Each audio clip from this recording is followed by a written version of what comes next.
picked him up from, I'm so glad I did this. I picked him up from the airport. I had somebody in the car with me, but I had, her name is Janelle Littlebear. She was with me and her daughter was with me. So anyway, we went to the place that he was going to speak. I'm so grateful to have Janelle Murphy with us here today. One of the first interviews I did when it came to the Lori Vallow and Chad Daybell case was with Sean Littlebear. And Sean Littlebear was your husband at the time. He is now your ex-husband.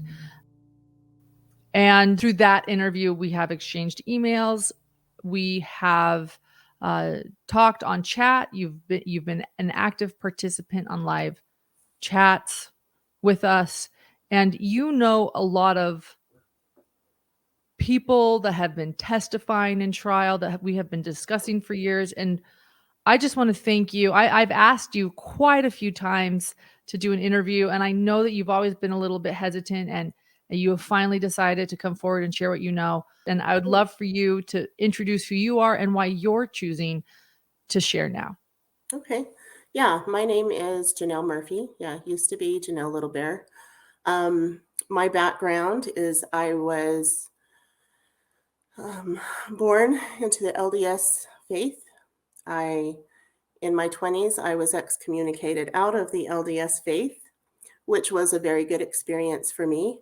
So I got to know what it's like to be in and out of that, what it feels like to be spiritually in tune, what it feels not to be spiritually in tune, and how I felt I was a different person. My background, I am half Navajo. My dad was born on the reservation, and so I am half Navajo, and I am a healer. That's my passion. I love to heal. So we have what's called our walk in beauty, which is to be physically, spiritually, emotionally, and mentally balanced. So when I do healing, that's what it is to balance all four of those areas. So that's just a little bit about me. I believe that with that healing has come some spiritual gifts. I believe that we are physical and we are spiritual, so we have a right to the physical and spirit world. That's our makeup. So that's kind of like what I have believed in. Some of the native teachings. I've had healing done myself by a medicine man, and learned some very great things. And so that's kind of my background, I guess you could say. So that's kind of where I come from in that. Thank you for sharing that. You met Sean Littlebear, I believe, and many of the people we're about to discuss through energy healing. Is that right? And then you participated in the preparing of people conferences. Is that fair to say? I actually met Sean through the Book of Mormon Evidence Conference. My friend, Patrizia, she was very spiritually gifted. And so we actually did healing together, and we learned a lot of amazing things together. She actually passed away in 2018. But her and I would attend the conferences and just be there. And so one year they brought Sean in, and I listened. I was at a time in my life where I was very open to learning different things and spiritual things. So we'd go to the Book of Mormon Evidence Conference, and that's where I met Sean. Was there. He came and spoke about native things, and then he would speak like through the years. And but I saw him, and I had some very spiritual experiences myself. So right after that conference, I sat down with him, Patrizia and I, and just started talking to him and letting him know some of my my experiences. And it was kind of good for me to talk to another native. I felt very comfortable with that, talking to him about that. And he just sat there and listened. And so there'd be things where me and my friend Patrizia would sit out and talk to him. And then he would come back for another conference, and then we would see him. And so we just got to know him that way. At one of those conferences, another girl had come up and introduced herself to me, and that was Audrey Baratario.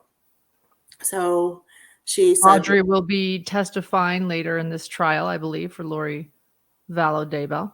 yeah. Go ahead. Sorry. So she told me that she had felt like she needed to just come and say hi to me. So she did. And actually, in one of the very first conference of Preparing a People, actually met Melanie Gibb. And again, she felt like she needed to come say hi to me. She said that she approached me and said that she saw my light. So, so I got to know her there. So that's kind of how it went. Audrey, I saw her at the Book of Mormon Evidence Conference, and then Mike and Nancy were doing they decided to do their conference, which was Preparing People. So really quickly, the Book of Mormon Evidence Conference back then was run by Ron Meldrum. Is that correct? Rod Rod Yeah. Meldrum. Yeah. And he was friends back then with Mike and Nancy James, and then they decided to do Preparing the People, and Rod Meldrum now does the Firm Expo, which I've also attended, just to like get everyone kind of familiar with all these conferences. Yeah. So actually, Sean was not, he was not like part of the Preparing a People as far as organizing it, but he was kind of like the first keynote speaker to do that. Okay. So Okay. he did that. So, You know Chad at this point too, or did that I come later? think I met Chad at the Book of Mormon Expo, if I can remember right. But I know he talked to like groups of people, and I just remember being in a group, and my first impression of him was kind of like what Heather Daybell said, that when he introduced himself, he said that he was married to Tammy and that this was the love of his life. He was married to the love of his life. And he talked about, introduced his background a little bit. But then when he would talk about Tammy again, it was kind of derogatory. Like, it was not anything that you would say in words to respect a spouse. And I picked up on that right away. I thought, wow, the way he was talking, and usually when you talk about a spouse, you get like a smile on your face or something. And it was just like, to me, my thought process was, he's very bored in his marriage. And I thought, that's totally disrespectful how you're talking about your wife. So actually, I picked exactly up on what he that said? too. Do you remember exactly what he said, or just the feeling? I can't remember what he said, but I thought that's very disrespectful. I wouldn't be saying that. You know, if you really love somebody, you wouldn't be saying that, especially your spouse. Right. And so when Heather came out and said that, I like immediately felt like, yeah, that's exactly how I felt. That's the impression that I got, that he was very bored in his marriage, and that that he was very disrespectful to his wife. Thank you Yeah. for sharing So that. as time went on, I went to the first Preparing a People conference, and Sean spoke, and that's where I met, like I said, Melanie Gibb, and we became really good friends. I met her husband. Her husband had come, And this Brandon. is Brennan before David Warwick. Brennan. Yes. Okay. And so I had met her. We had sat by her. I met her husband. He did healing, but in a different way. So I explained to him kind of what I did. He had an interest in that. We had talked to them, and we stayed in touch with them. We became good friends with them. I would have thought we were good friends. We would go down to Arizona and visit, because I have family from Arizona. Sean has family from Arizona. And we would stay with Melanie Gibb. My girls were friends with Melanie's sons. We went swimming with them. We just had a good time. And here and there, we would just go down and stay with her when we were there. She had told me that she had met Lori VALLOW and told me where, and that they were good friends, that they really clicked together. And then eventually she told me, I guess they were, if I remember right, that her and Lori were at the temple, and then they met Jason Mao. So we went down there one time, and she said she was going to start doing podcasts. So she did a podcast with Sean and I, but she never broadcasted that one. And there's so many things that happen now that I look back, and just glad they didn't turn out the way they did. But before that time, let me back up a little bit. So the first Preparing the People I was going to go to in that they had that Melanie was going to do, I was going to go. I had my hotel room, and my friend Patrizia came over, and it was like a few days before I was going to go. And Sean was going to fly in. We were going to go meet down there, and my friend came over, and because she was spiritually gifted, she told me, Janelle, somebody's telling me that you should not go. And I'm like, why? She said, I don't know, for your safety. And I'm like, my safety? Am I going to get in an accident or, something? She goes, I don't know. They're just telling me for you not to go. And so this is where Sean had told me that he had met Lori VALLOW and Charles. And so I kind of took it to Heavenly Father and got my confirmation. I see that a lot of this happens. There's religion, but there's also spirituality.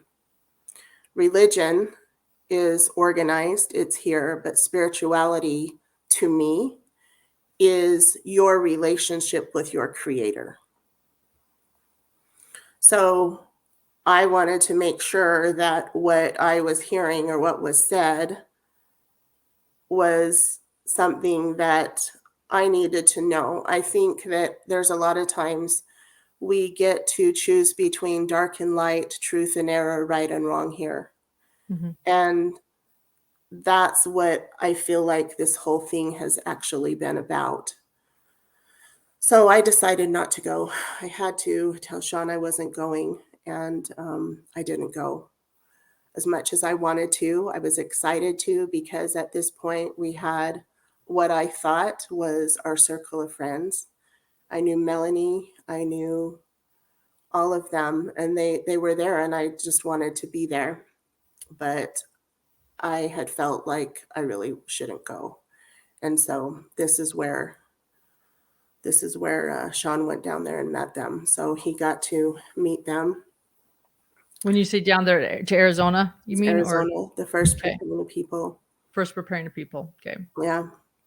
There was another one which I thought was quite interesting, because Sean and I had went down there together. I think this was after we were married. And I can't help but see that there were things that just weren't right. Let me back up first. Sure. Okay, I'm going to back up. Yeah, take your time. So, the first Preparing the People we went to was actually in Rexburg. My mom and I went. Sean had flown in, and they were doing that Preparing the People there. It was really weird, because what Sean said did really happen.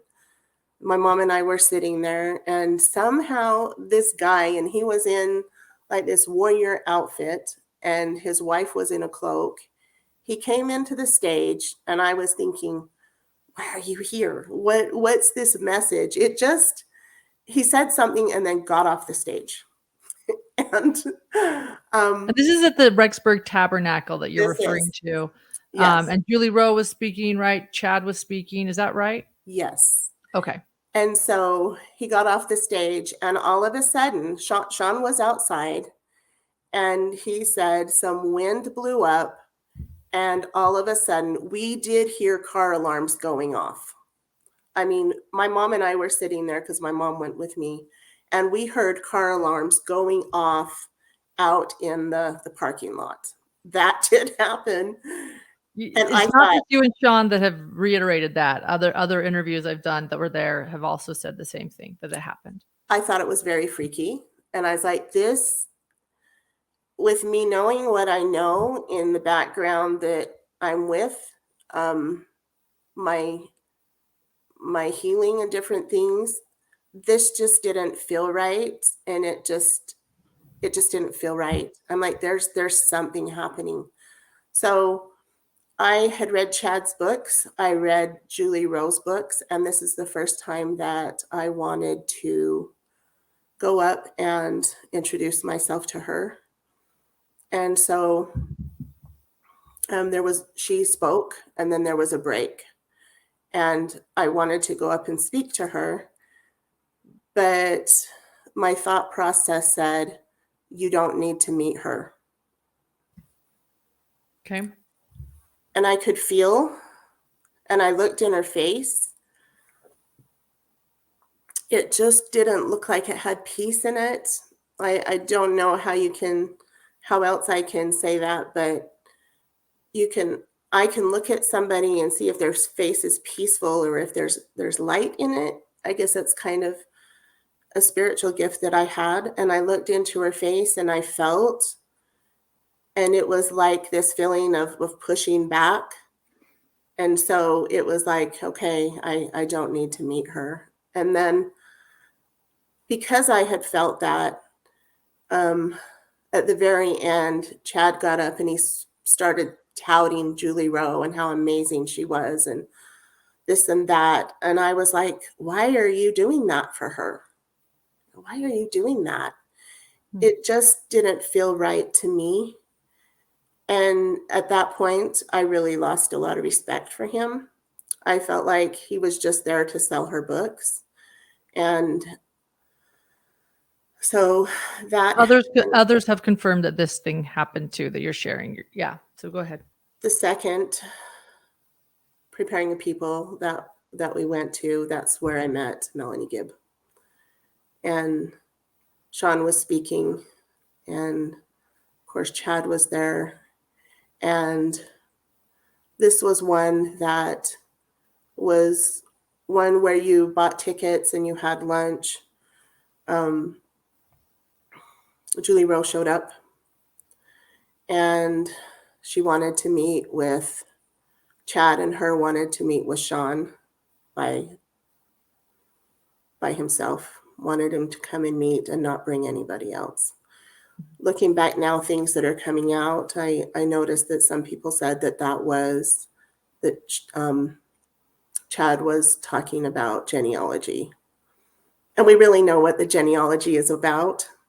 Yes, we do. So, I think and tell people, for those, there are a lot of new people to this case now that this trial has started. Genealogy or family history is sort of telling people who they were in a past life, maybe perhaps who was light, who was dark. Is that correct? Or yes, that's what he was doing, but that's not in the LDS church. That's correct. Totally different. And we just want to make that very clear that that's not what it is. And so he had gotten a text saying to come and to meet with them. And at that point, I had drove him up to Rexburg, and I really, we weren't really like officially dating or anything, but it really bothered me that they wanted to meet with him by himself. And I just told him, I said, you know what? I don't feel good about this at all.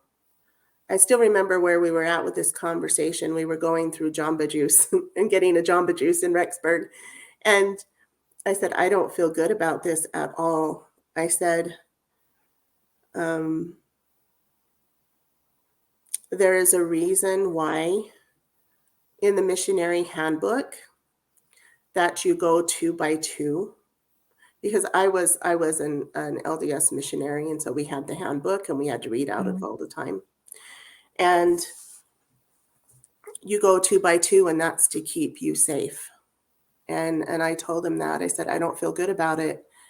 And at the time that I didn't tell him really how I felt or what was said about Julie Rowe or anything like that, or the impressions that I got with Chad.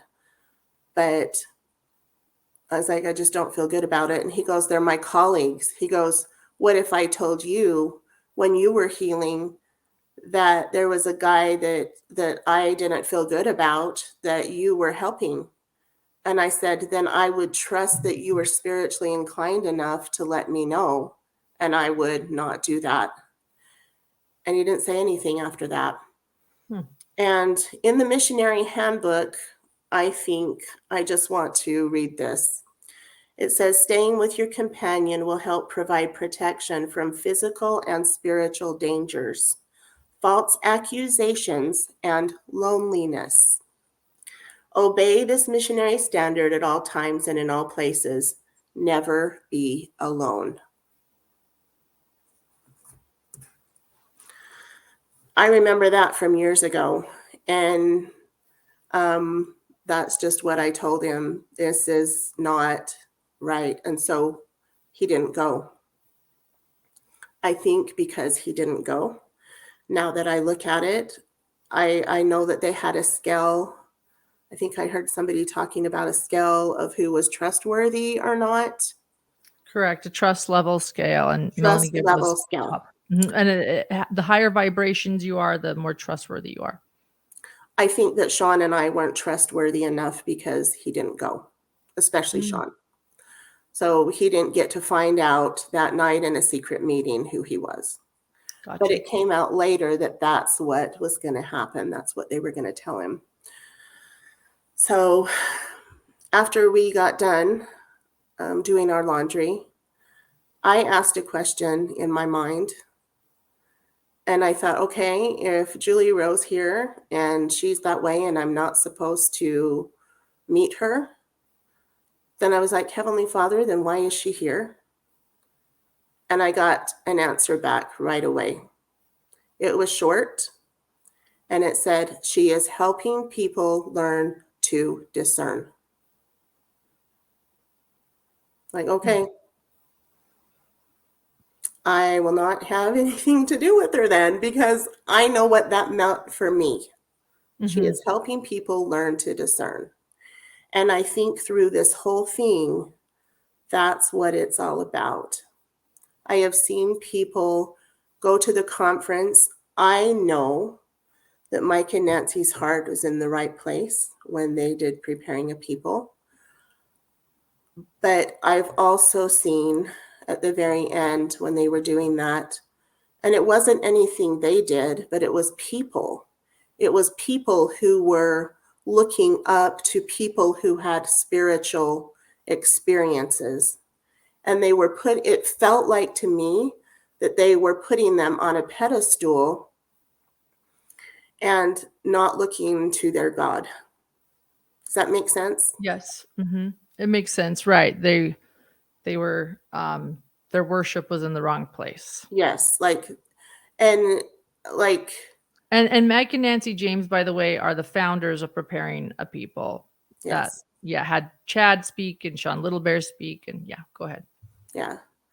I know they had their heart in the right place. And when people came out and said it was a cult and different things like that, that's not what they were trying to do. I think Chad went off in his own direction and made it his cult. Okay. Because you know what? It was actually Nancy who called me and said, did you hear about Chad? Oh, it was Nancy that called you. It was Nancy who called me. And what was the latest then? Was that after he made the news or before? That was after he made the news. Okay. I'm like, no. But quite interesting. There was another, I think it was called the Universal Model that they had in in Rexburg. Yeah, and that's a Rod Meldrum thing as well.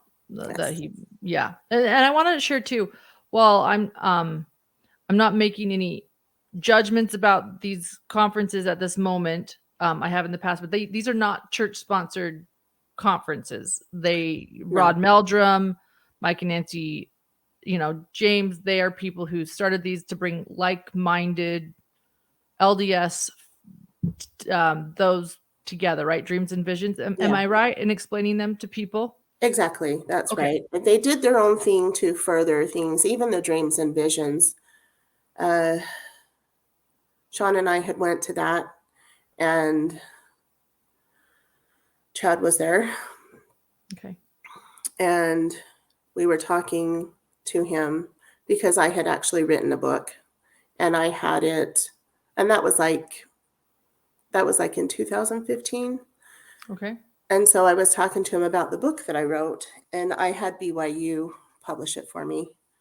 And he's like, well, why don't you have that republished? I'm like, yeah, I probably should. That might be a good thing. And he's like, send me it in an email and I'll take a look at it.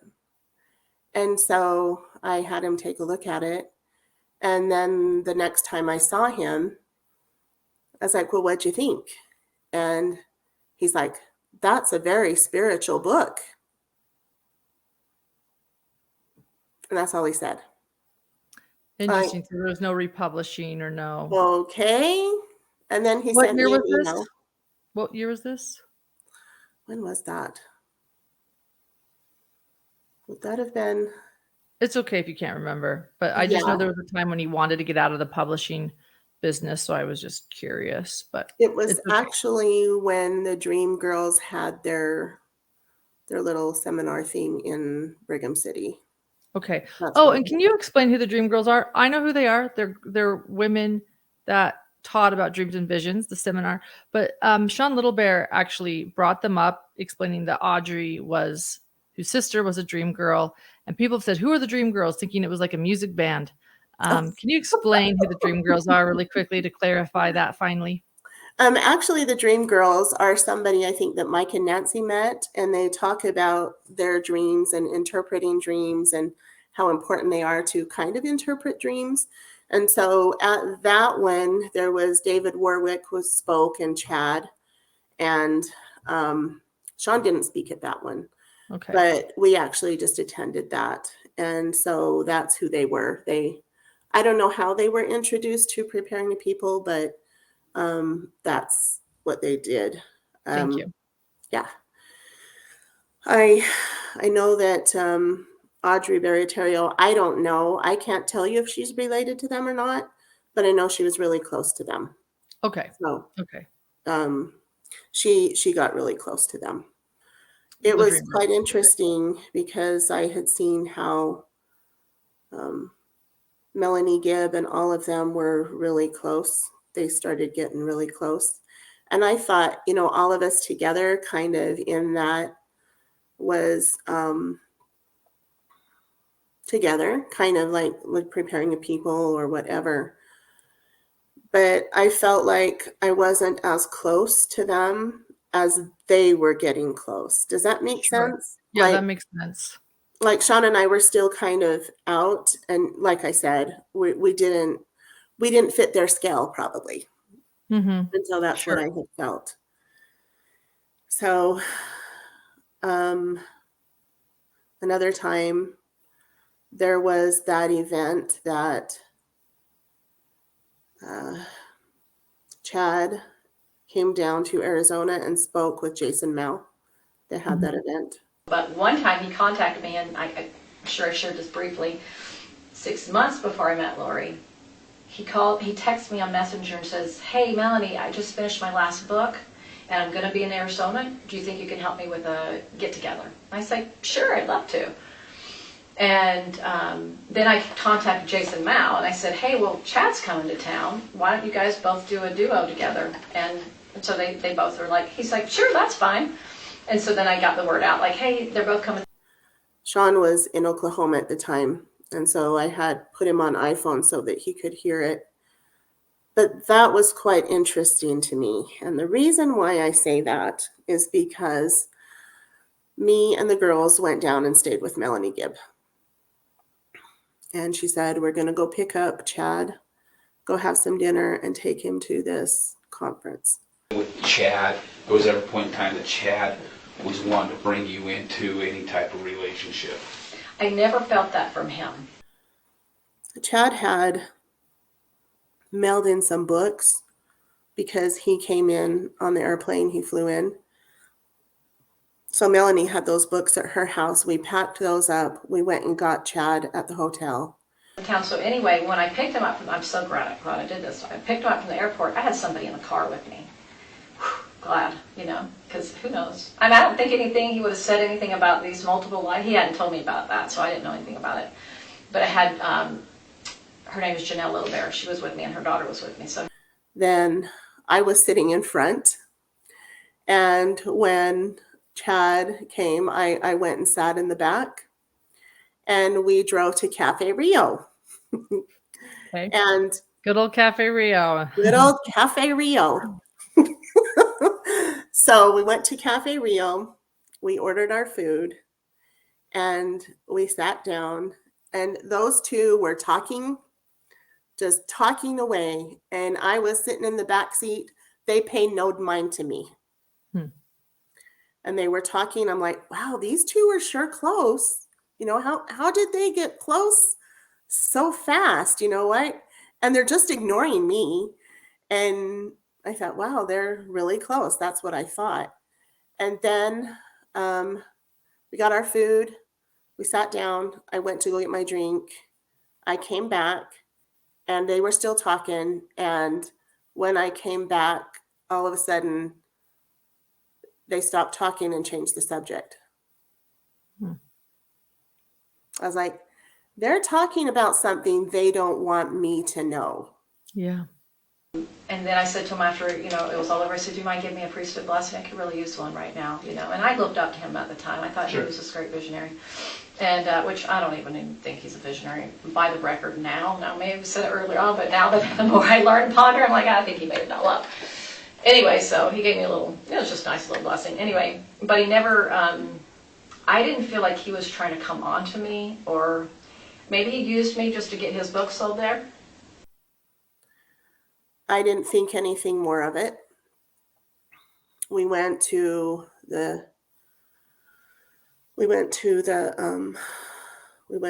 conference. Well, not really conference, but the speaking engagement. He was there, all this time that we were around all these. I don't ever remember meeting Lori VALLOW. Huh. I know she was there. I never really met her. In the conference in St. George, I was there. We stayed at an Airbnb. Everybody stayed there. Okay. I was there with Sean. I met Zulema. I met some of the other ladies there, but I don't ever remember meeting Lori. Interesting. She was forgettable. No. Yeah. And this is, I shouldn't have said that. This is when she met Chad, and she was there with Zulema, I believe, right? She was. Yeah. Yeah. But really quick at that talking engagement,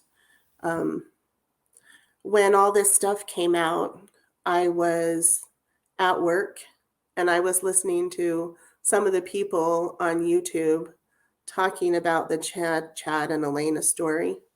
Oh. And we know about all that. To me, it was like, when I heard it, it made me sick.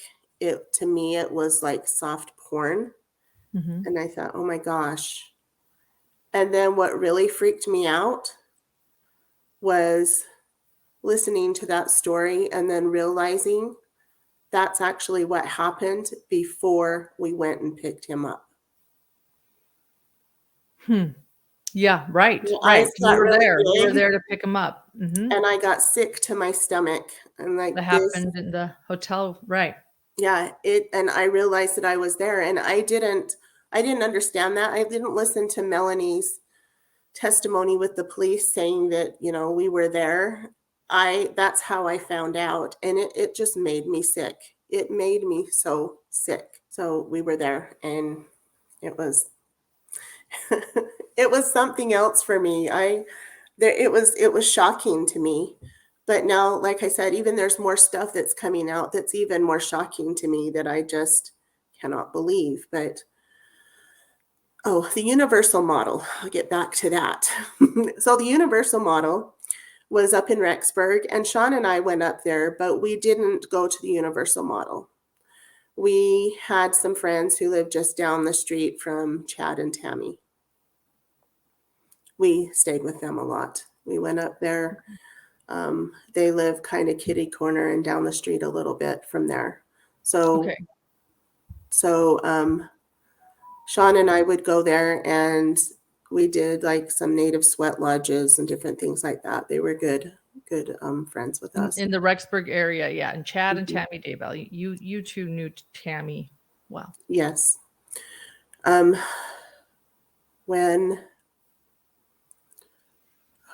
Let's see. So when that speaking engagement was over in Mesa with Chad and Jason Mao, he said he didn't sell all of his books, and he goes, "Here, do you want these books?" And I was like, "Yeah, I'll take the books," because he flew in. He couldn't take them with him. Oh, he couldn't take him with him back. So I took the books and I brought them back, and we were going up to Rexburg to see our friends, actually. And I said, "While we're up there, let's just drop these books back to Chad. I'm sure he would appreciate having them back." And so we went up there and we knocked on the door, and I think Tammy opened the door. And Sean and I had actually listened to her speak in the ward that they were at, because we went to church with our friends, and they actually had their ward, I think, before my friends did. Mm-hmm. So we met her and she spoke, and I thought, wow, she's really got good testimony.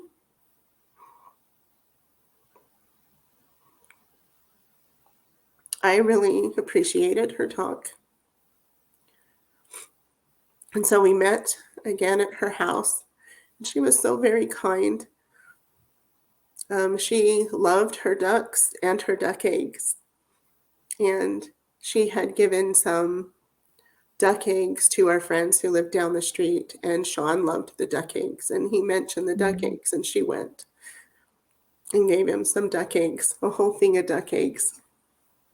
And he appreciated that. And I think Chad mentioned something about, "Oh, that's really good. You got some duck eggs." She doesn't hand them out to everybody.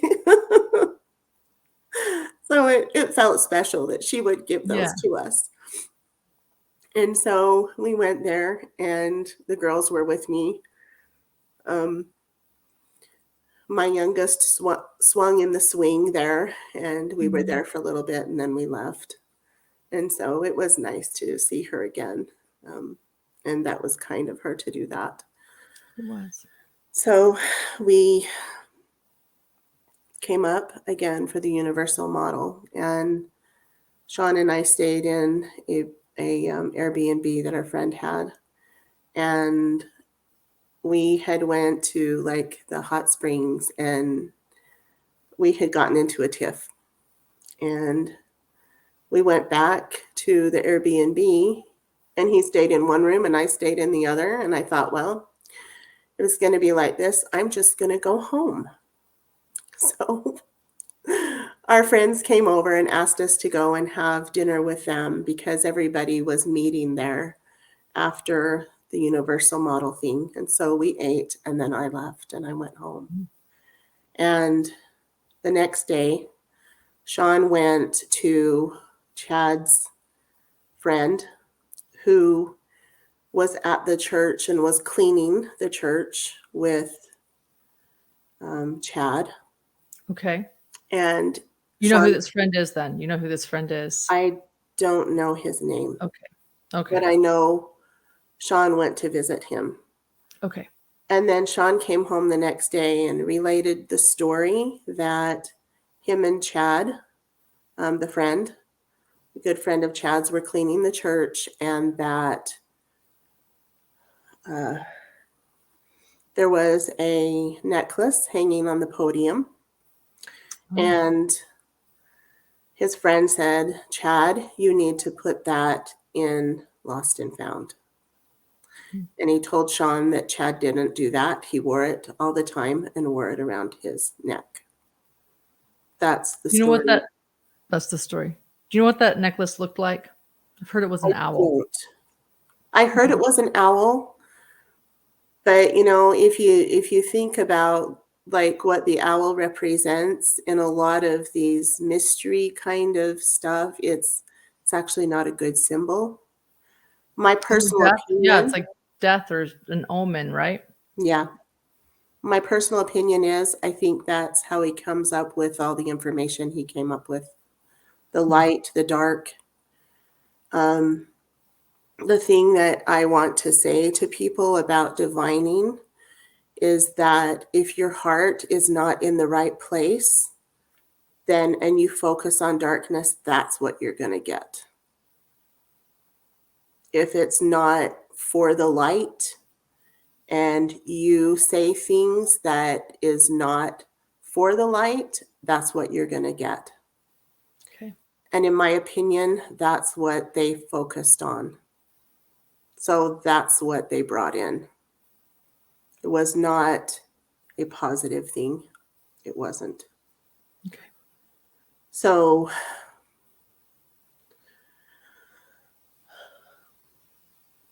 after I heard that, I know Sean had told me another time that Chad was rating people who was light and dark.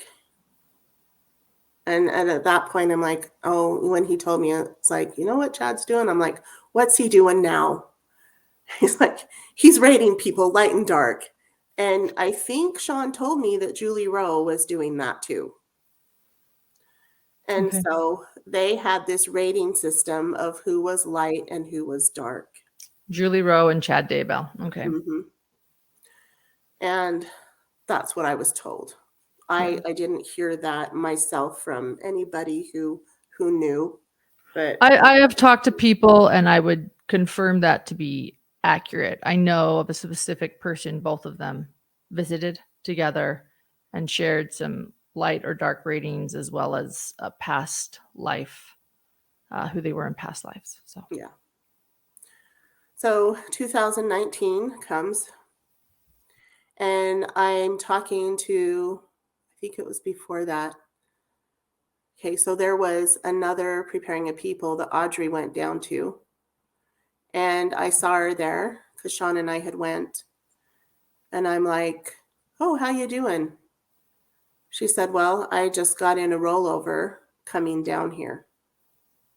Was this in Boise? This wasn't in Boise then, was it? No, this was in Arizona. Okay. And so she had told me that an hour before this rollover happened, that she heard a voice tell her, put both hands on the wheel. So she put both hands on the wheel and she goes, Janelle, I don't know what happened, but all of a sudden my steering wheel jerked and I overcorrected and rolled the car.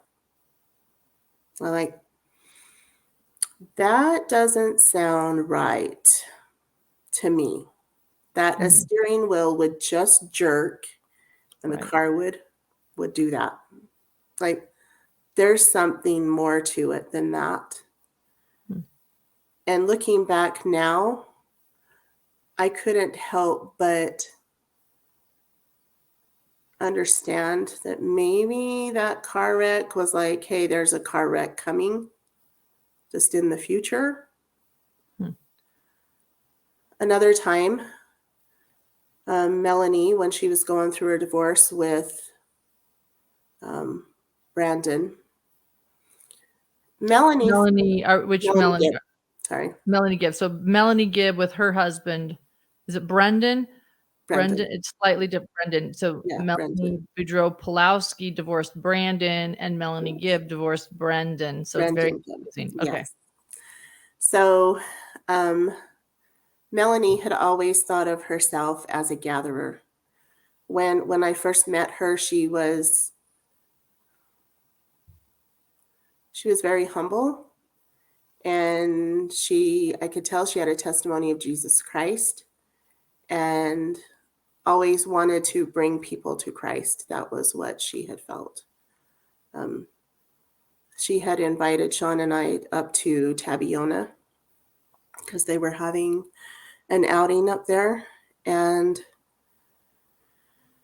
we just stayed the night up there because I had a family reunion up in the Uintas. So we stayed the night there and then went up to the Uintas. But she was really busy, and she always kept herself busy. And David Warwick was there, and he was very impressed. I remember him saying, I guess it was talking about gathering, she's really doing it. She's not just saying it, but she's doing it. And he was really impressed with her. And we pretty much hung out by ourselves. My girls were there. One of her sons were there, so they kind of hung out together. And in the morning, Sean was really somber and very serious, and we were laying in the tent. And he told me, he goes, there's something that's going to happen to Melanie Gibb that's going to be very hard for her to go through. He goes, I don't know what it is, but it's going to be very hard. And I was thinking, I want to tell her. I want to tell her that. I want to warn her. But inside, I felt the answer was no. I shouldn't do that. It just played out. It had to play out, I guess. But it was interesting that he had that impression there. So September comes around of 2019. I'd actually talked to Audrey Baratario before that. Her and I went out to lunch and talked to her, and she told me she was moving to Missouri. Okay. She felt like she needed to move there. And did she feel that way because of like Independence, Missouri, like church history sites, or Jackson Adam County, Missouri. What'd you say? Jackson County, Missouri. Jackson County, Missouri. Okay, that's a that's a prominent LDS church history site area. So she told me she was moving there. Well, my friend that has nothing to do with preparing your people or any of those invited me up to Nauvoo to a Native American thing. So we traveled out together in 2019 in September and went there to that. Audrey said, if you're going up there, I'll be in Jackson, I'll be in Missouri. I'll just drive up and be with you. So she came up to be with us. She came up, stayed in the cabin we were in. We started talking about Chad. And she said, I know Chad. He's a good friend of mine. I speak to him about once a week. Wow. Audrey Baratario saying this. And in my mind, I'm thinking, what is a single woman speaking to a married man once a week for? Right. She goes home, tells Chad. You said that to her. I didn't say that to her. I thought that. Okay. I let it go. I didn't say anything more about that. Came home. It was like, I know it was like the 28th of September that I got home because the 29th was my birthday. Okay. So I came home. She went and told Chad what I said about that necklace.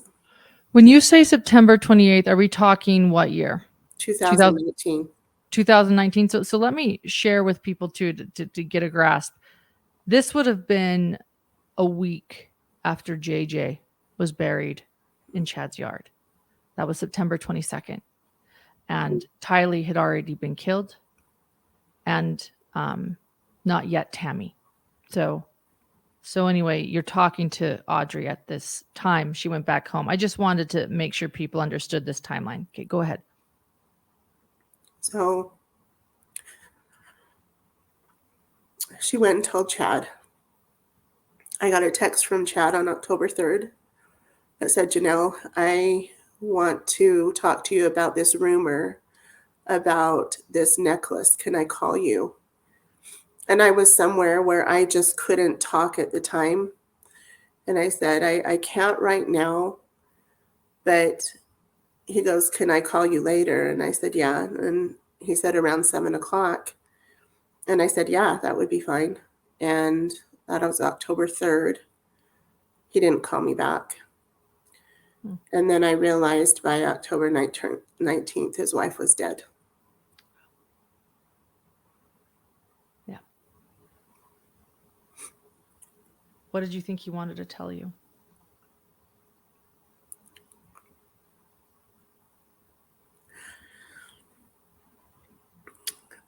I think he didn't want to tell me anything about it, and to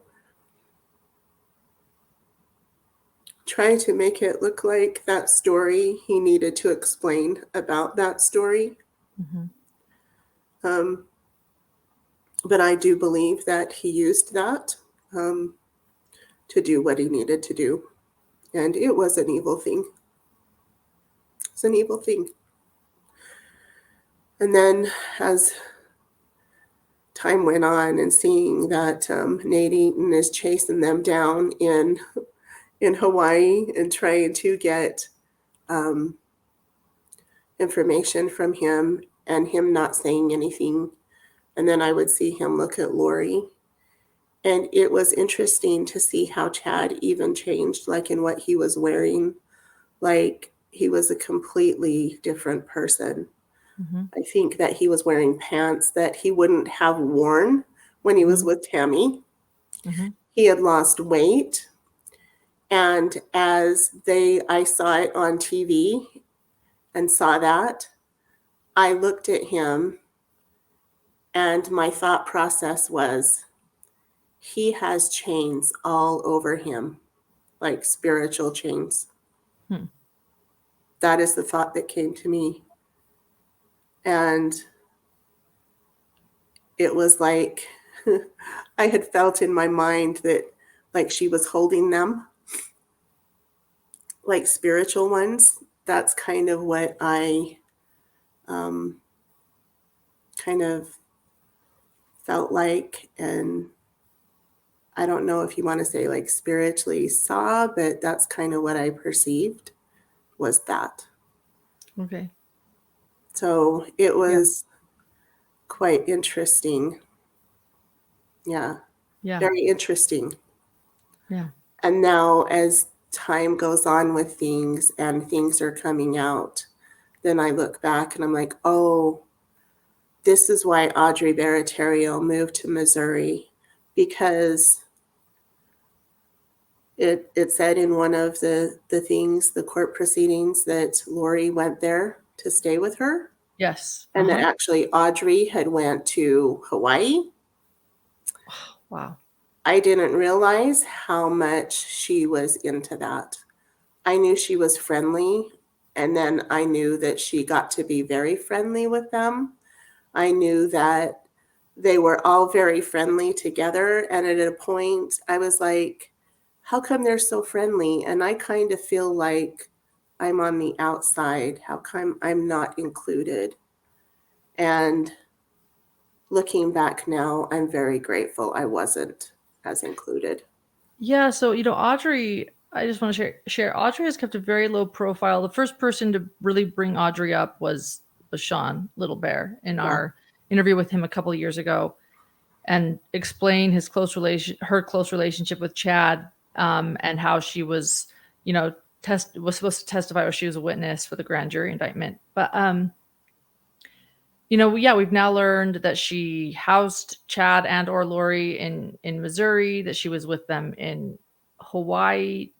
Do you know why or what they were doing? Or when you say into that, what was she doing with them? I think they were trying to bring about prophecies of the last days. When they're talking about 144,000, I think they were trying to lead that. And I think like with the church, we talk about in the LDS that that's where the temple will be built. And so I don't know what they were doing with that, but I think there was something with that, that they were trying to do. It really made me sick also when I heard the patriarchal blessing from Chad to Alex. It made me sick when they were talking about castings. Mm-hmm. Can I talk to you a little bit about that? Yeah. Okay. What I noticed when Zulema did her testified was that Chad was offering blessings to Zulema. Mm-hmm. Okay. In the LDS faith, when you have a blessing, it's that person who asks for a blessing. It's according to that person's faith. It's not somebody offering blessings to people. Yeah. Okay. So if you're doing healing or different things, it's that person who has to offer that. Got it. Castings. I want to talk a little bit about castings, okay? Christ casted devils, demons, imps, unclean spirits off of people, Okay. but the people were there. Oh, I see. Yeah. The person has Some to of be them present. did healing. Sorry, I've got That's a slight cold. That's okay. And that's how he healed them, and he helped them that way, but they were there. Yeah. So for them to just sit there and gather around and do that and let Lori have the power to do that, she was actually not using a right power to do that. Okay. And she was getting people involved in that. And that's not something that would have been right. Okay. Okay. When I heard that, there was actually a scripture that came to mind to me, and I want to share it with you. Okay. Now, in the Book of Mormon, this is Christ, and he came to America. And one thing he said was, "Many will say to me in that day, Lord, Lord, have we not prophesied in thy name, and in thy name have cast out devils, and in thy name done many wonderful works? And then will I profess unto them, I never knew you. Depart from me, ye that work iniquity." Okay. I used to think about that, and the thing that I got from that was they took it upon themselves to do things. They didn't get permission. They didn't know their God. They didn't know Christ. And that's why he says, I never knew you. Okay. I also want to touch on the part where she talked about being like Nephi. Oh, Nephi and Laban, you mean?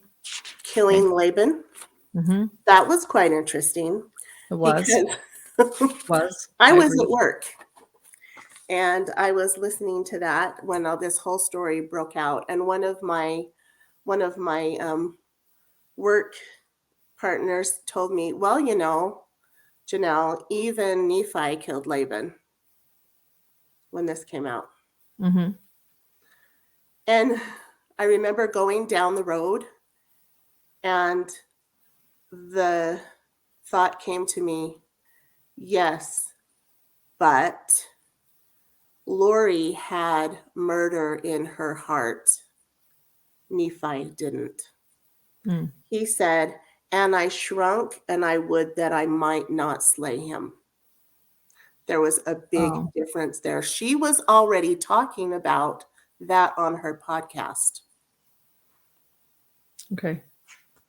A big difference with that. She was desiring it, and she had it in her heart.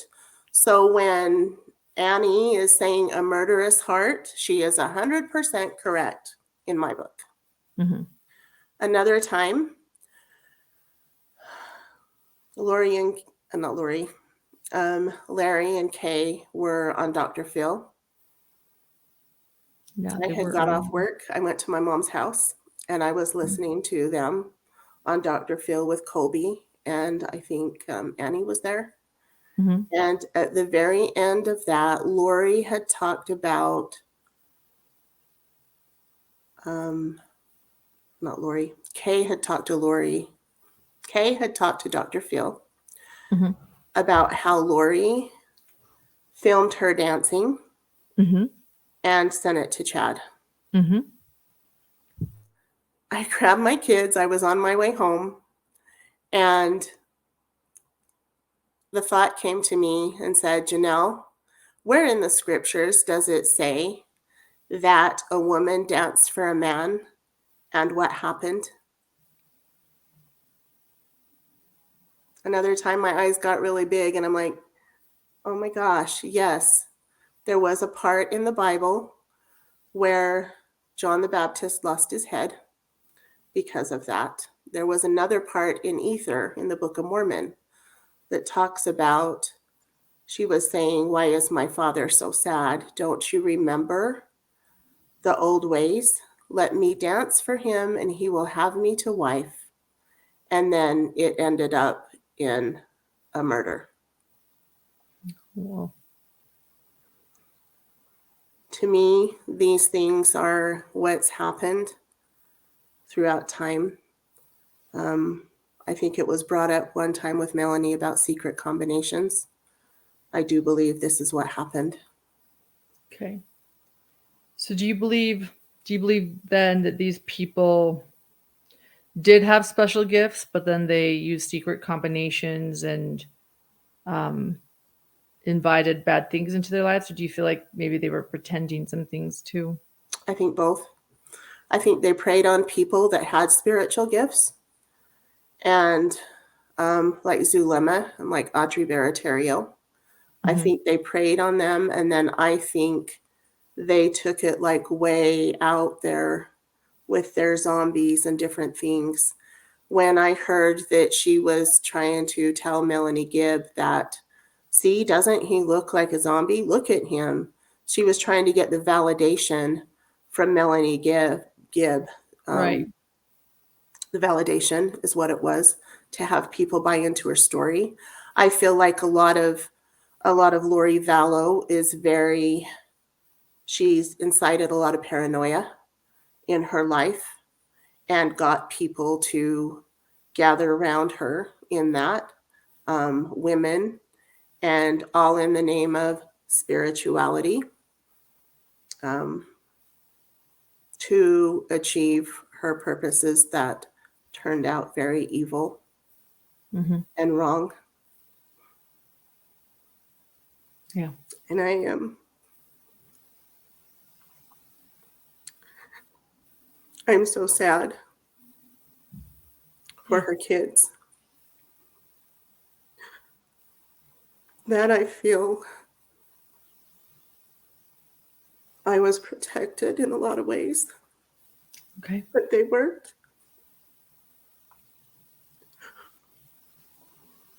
And Tammy and Charles. But I do understand that Larry and Kay are very strong, wonderful people, and that if God could pick anybody to have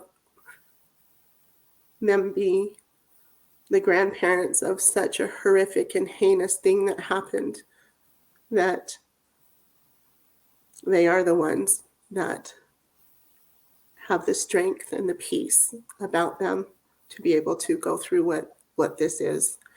And I'm hoping that people will take this horrible, horrible thing that's happened, and may they have justice.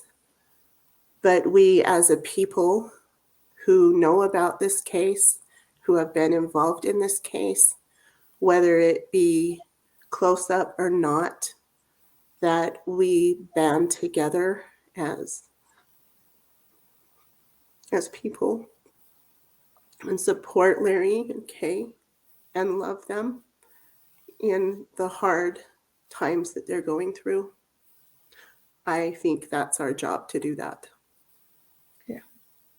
Yes. Yeah. Well said. We do need support. Yes.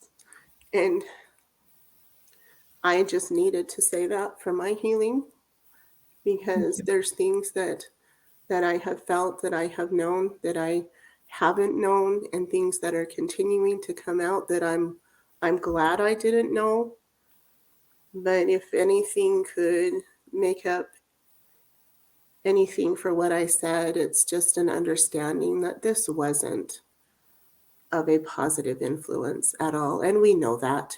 Like they said, it was all about sex and money and different things like that. But I think they used spirituality and religion and the scriptures and anything that they could to rationalize what they did and have it come that way in the name of what they thought was such a great thing, and it wasn't.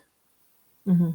You know, I believe that God has his called servants to carry out things, and for Chad to give a patriarchal blessing, for them to seal themselves, there is something very important about having a called servant to do that in the church.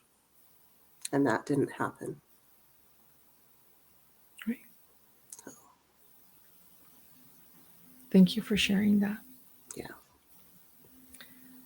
Is there, well, let me ask you this, is there anything else you'd like to share? You told me you wanted to share today and to not make this about you, but for your healing, for processing things going on in court right now, to let some people know some things. Is there anything else you'd like to share? I just want people to know that there is an understanding that happened with this case that is higher than what they know. I know you can either take this case and you can be angry, and I've seen a lot of people be angry, and a lot of people want justice, and a lot of that anger, and rightfully that is understandable. But I do also know, like I said before, that the intent, I feel like, for us is that we can support that. And who's to say that it all played out the way that it did for a higher purpose that we don't know of yet. But I pray that Kay and Larry, I've seen Larry go through the process, and Kay, and see how he is so at peace now, whereas he wasn't before. And I am grateful for that. And I pray that they continue to be at peace, and that they are an amazing couple to go through what they're going through. And like I said, I really respect them a lot for the load that is placed on their shoulders with this case, and losing their loved ones as they have. It would be very hard, but I think they're handling it very well. And I know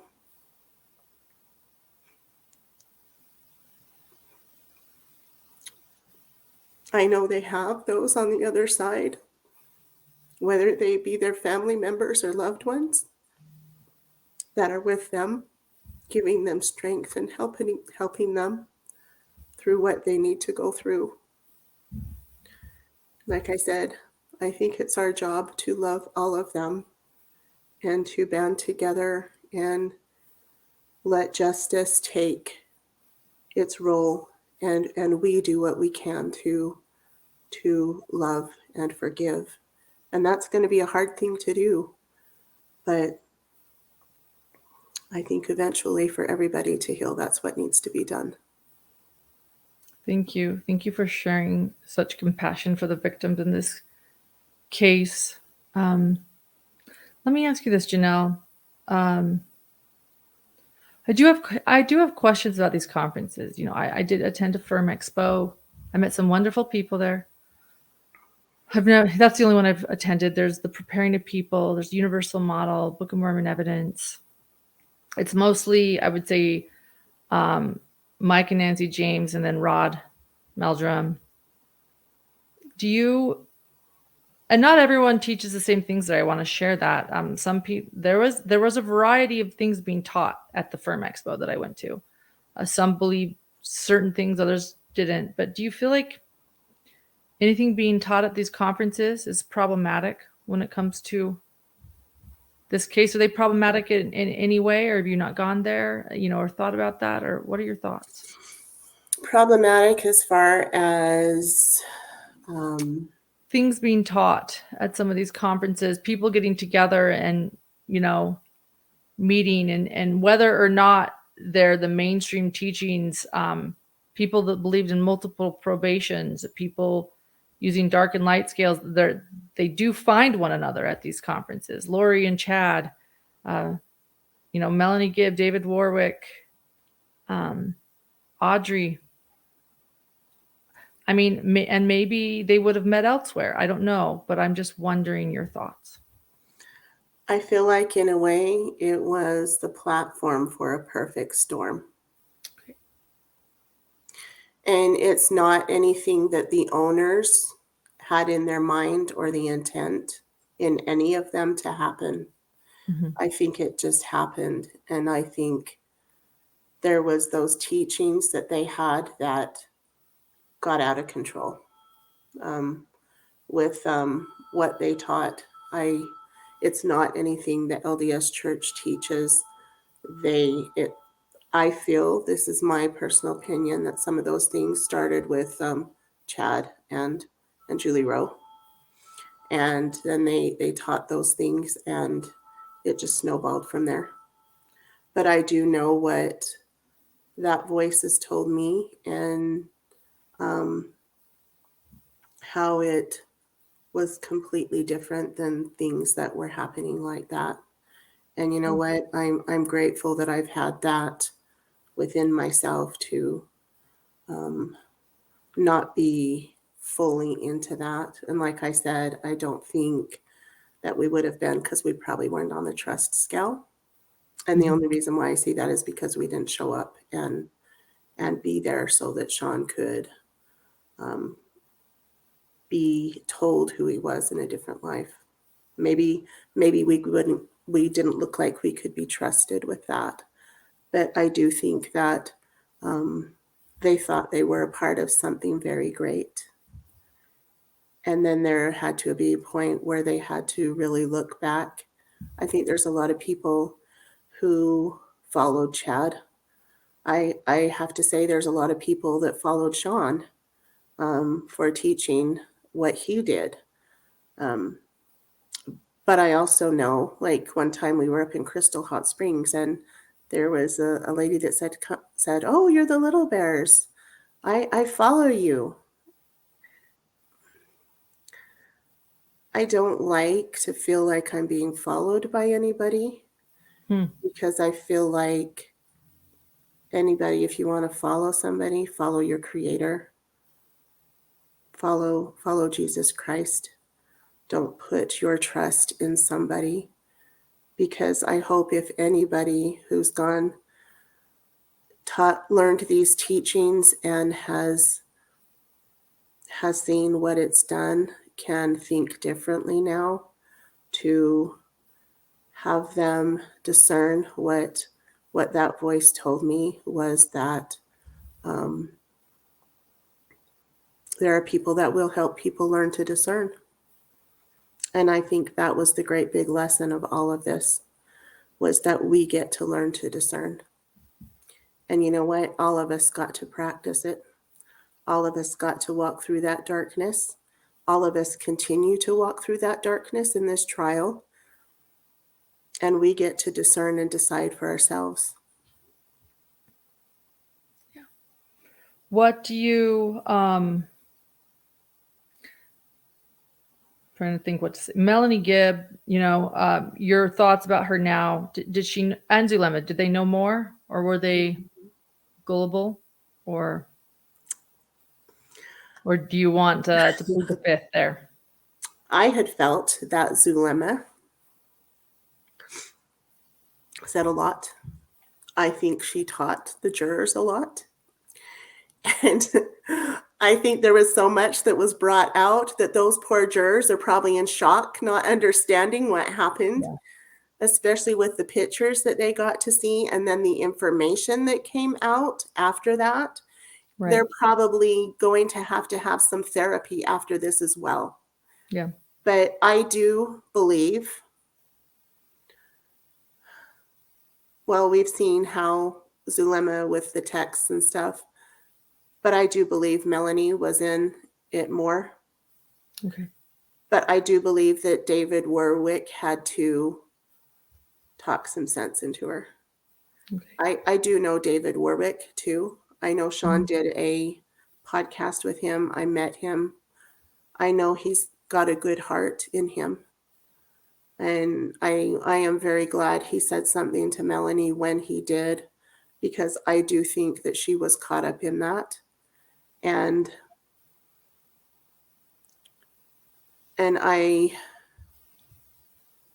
it kind of made me sad when I think that she realized how much she was caught up in it. Because I had done healing for her and Brendan. And it made me sad that she would write this letter denouncing energy work and different things like that. And I felt like I had tried to help her out of love. And that wasn't an evil place where I was coming from. But the energy work that they did was not what all energy work is. And if anything, I want people to know that. If you look at energy work, then look at the energy worker, because you need to recognize that their heart is in the right place to do that. Okay. So, what about those people that defended Chad to the very end until the children's bodies were found? I really think they got a rude awakening. But, they thought his heart was in the right place, though. That's my point. I don't know if that's it's not necessarily the best discernment for everyone, It's not. And you know what? That's why you have a creator to ask. And we don't do that enough. We don't do that enough. If you're just thinking that you're going about doing things and you're using the energy that you think you have the power, it's not your power. We are taught in the native way that we are only hollow bones. And hollow bones mean that you are a bone and you clean that marrow out so the most power of God can run through you. But if you're taking on thinking that you can do patriarchal blessings and you can do all these things and you're doing it and you're making yourself look higher than everybody else and you're bringing attention to yourself, that's not the way that a servant of the Lord works. A person knows that when they're a hollow bone, that they acknowledge God for everything that they do. And that's not how this happened. I hate to say it, but even with Julie Rowe and Chad starting out, I got my witness that they weren't servants of the Lord. And maybe they weren't trying to be, but I did know that that's what I received, and that's what I was told. Sean Littlebear brought up an interesting thing in his interview that got a lot of attention, and I including from me, and I've seen other things that have made me kind of see what he was saying, that whether it was purposeful or not, or just happened, at these conferences that there was a lot of matchmaking at these conferences. Call it an accident, call it on purpose. Even you and Sean met at these conferences. Lori and Chad, both married to other people, met at these conferences. Melanie Gibb, I believe, met David Warwick at these conferences. They both got divorced and then together. Julie Rowe and Chad used to attend these conferences.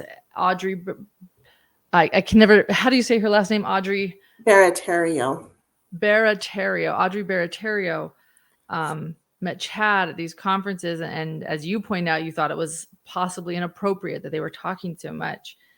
A lot of past life talk, a lot of spouses and other lives talk. Do you feel that this is happening still at these conferences?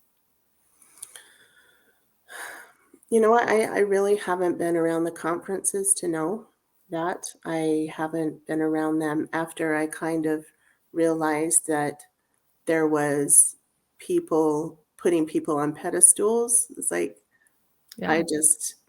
I'm not that is a serious into problem. the Putting people on conference anymore. pedestals is a serious problem. I agree. And I But agree you with you when know- you say you should not follow anyone. I feel that same, with me and my husband, like, Mhm. don't put us on a pedestal. We are Mhm. two very imperfect people, Yeah. we give our I just said it. We give our listeners and those that subscribe to us the very best. But when you put us on a pedestal or anyone on a pedestal, it does become problematic. And there is a lot of pedestal at these conferences. Yes, we put people on pedestals. You know what I think? Some of the downfalls was that belief that people could think that if they had a wife at home and they recognized somebody, I think it was on one of your, I think it was it Girl on Fire? I think she had talked about how one of the guys had recognized her from a different life. Yeah, that's Girl on Fire. Joel It's like, Gervine. yes. It's like, you know what? How can you rationalize that? Just because you think that you were with somebody in a different life, how can you rationalize thinking that you can go back to that person in this life when the scriptures clearly tell us this life is the time to prepare to meet God? I think a lot of people got hung up in that and rationalized that they were with somebody in a different life. And so it gave them excuse to go after another person. Yes, I agree. That's what I felt. Yeah. It's like, how can you rationalize that? It's a problematic teaching. Yeah, It is. you've got a wife and children at home, and you think you're with somebody else, so you can just go and do that because you've been with somebody else. It's like, how do you think, and like a lot of them, what if you feel like you were Joan of Arc in another life, what makes that think that you're going to be Joan of Arc here? You know what I'm saying? So it's like, what good does it, except for your own ego, to think that you did something great in another life or you were with somebody in a different life? Your life right now is for you to do good and make something of your life in this life. Yes. Instead of focusing on what they thought was the past and thinking that they could bring the past, whatever they thought it was, and into this life, I see it as a great big huge rationalization. One last thing. Do you know who else was in Hawaii with Lori and Chad? Because I have seen photos from FOIA docs of people I don't recognize. I think Audrey might be one of them. Do you know anyone else who was with them in Hawaii? I don't know of anybody else. I didn't know that circle that they hung out in. I did know Audrey and I did know Melanie, but like as far as the Arizona people, I didn't know them at all. Okay. And it's quite interesting because when we were actually in St. George and we were staying there and I met some of these people, it was like my spirit was like, you don't really need to get in with them. As far as I just felt like I wanted to stay away. It was, Mhm. I don't know. I was there with Sean, and I just kind of stayed with Sean, Yeah. That's how I felt I needed to. Thank you. So, yeah. Thanks for answering my questions, my mini questions. I wished I could have answered more, but Yeah, and thanks for sharing the kind things you did about Tammy and knowing Tammy. She does sound like a wonderfully kind person, and how sad that, you know, just weeks before her death, she was giving out her duck eggs and speaking in church, and had a husband that was cheating behind her back and then doing the worst, and choosing talking behind her back, talking behind her back, and yeah, and then in the end killing her, yeah. or allowing her to be killed, either or. Thank you, Janelle. Is there anything else you want to say right now?